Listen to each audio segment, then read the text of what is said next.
Hawak na ng mga kapulisan ang isang estudyante matapos ang isinagawang bypass operation sa Purok Maligaya, Barangay Bankaw-Bankaw. Matapos masamsam mula sa kanya ang ilang pakete ng mga pinatuyong dahon na hinihinalang marijuana. Patrolwoman Christine Lorenzo sa report. Arestado ng mga operatiba ng Puerto Princesa City Police Station 1 ang isang estudyante matapos ang matagumpay na bypass operation dakong alas 2:45 ng hapon nito lamang ika-19 ng Agosto taong kasalukuyan sa Purok Maligaya, Barangay Bankaw-Bankaw.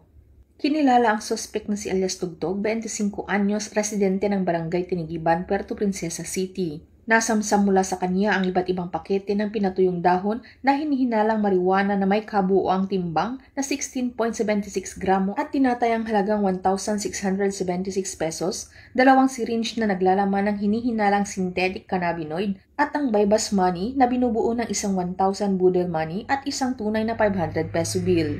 Ang operasyong na ipinangunahan ng Station Drug Enforcement Team ng Police Station 1 sa pamumuno ni Police Lieutenant Victor D. Luvido sa ilalim ng superbisyon ni Police Major Ray Aaron D. Elona, katuwang ang PIDEA Palawan Provincial Office at Anti-Crime Task Force at isinagawa sa koordinasyon ng PIDEA Mimaropa.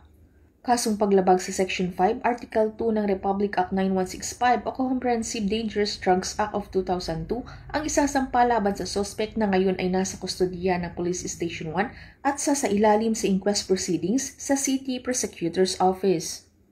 Mula dito sa Home of the Police Eco Warriors, Calapan City, Oriental Mindoro, ako ang inyong PNN correspondent, Patrolwoman Christine Lorenzo, alagad ng batas, tagataguyod ng Balitang Pulis.